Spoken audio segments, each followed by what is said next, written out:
this exercise is a set of progressions for squat jumps and also a landing, which in some ways is more intense than squat jump and in other ways not. But the most important thing we're going to do is we're going to look for a smooth landing. So let me show you the exercise. So let's have a look at squat jump. Yeah. What we're looking for is a nice good position in the jump and that soft landing. So let's look at the basics, like the way that the squat is supposed to look like. So the main thing is chest is up, hips are back. So squat position, weight is distributed right over the whole foot, and you want to avoid ending up forwards on the balls of the toes. You do see this a lot when people are jumping. They end up sort of forwards here, the heels are off, and it's all over the knee, and these muscles right near the knee. But every time we land, the balls of your feet are where a lot of the control is, so they'll always touch down first. But then you want to flow back, yeah? So as soon as you land, you're sort of just getting those hips out behind you, chest up, and spreading the weight distribution. Yeah, so let's have a little look at that movement. There it is in motion. And then in terms of what the actual squat is, it's this, that's what you're trying to land into. Okay, so in terms of smooth landing, essentially what we're trying to avoid is a hard stop and then going down. Okay, that's going to be hard on the knees, so we're looking to decelerate. It's less like pushing a button to stop, or hard stop, and a bit more like a dial, basically. So as you first touch the floor, you're going to get a lot of feedback, and you're going to allow yourself to kind of travel through the squat movement and just kind of flow back, and then just decelerate as you go, basically. And you'll find yourself kind of sitting into the active muscles. So if I do it kind of quite gently,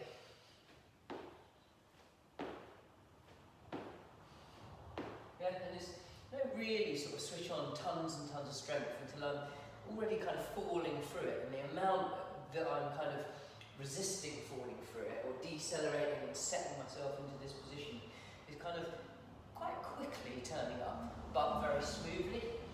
Yeah, so there we go. If it was a hard stop, it would sound really loud. Yeah, that's what we don't want to do. We want to be. Cool. So that's the squat jump, and accelerate, decelerate is really important, just to keep things like, you know, knees and backs safe. There's a movement that I sometimes use if somebody's a little bit vulnerable. It's called a deceleration. I've used it for people with really, really tight groin and hamstrings before, where that kind of hard landing is going to be a problem, or perhaps where the skill to get that sort of dialed in deceleration kind of needs to be learned before we add a jump to it. And all that looks like is you go up onto the balls of your feet, and then you can allow the drop. Yes, there's no huge jump, just up on the balls of your feet. Allow the drop, and you're looking to decelerate as you go, and to kind of just flow your hips back that way. Yeah, and when you can turn that into a nice smooth movement. So you try and, what you don't want is two phases. You want a really smooth movement. So you flow back, and through the movement you decelerate. You can even make sure you get a little air gap before you go. So you will actually leave the floor just as you fall off the height you give yourself on tiptoes. Head back. And that's how you can kind of teach yourself how to decelerate, and then put that into the full squat jump. So there we've got a regression, which is what we call a deceleration, and that can help.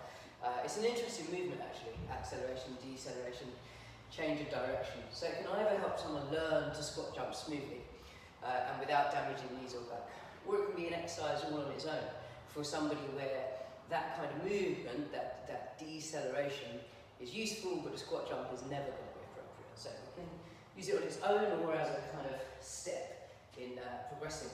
So what we're going to do now is a landing. So the landing is like a squat jump, but we come from height. So sometimes called a depth jump. And the main thing about this is exactly the same as a squat jump. What we don't want is to hurt the knees or jar the back. So we're looking for those smooth landings. Again, the deceleration that I showed you is probably something to practice before you start depth jumping or trying to kind of land, basically. All sorts of heights. I would start with a lower height if I were you, but from here, probably popping out the top there.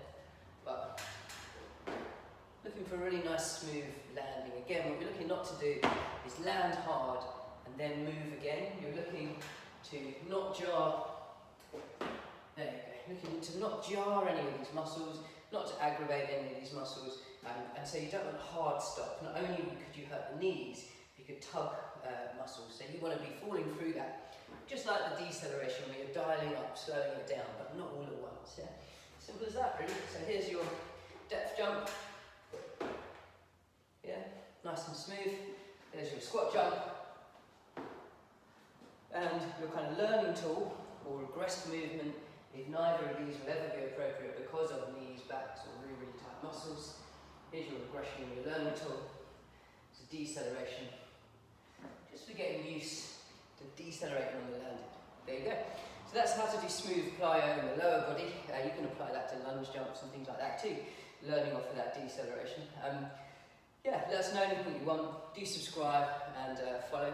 And anything you want, let us know. We'll shoot it and stick it up. Thank you very much.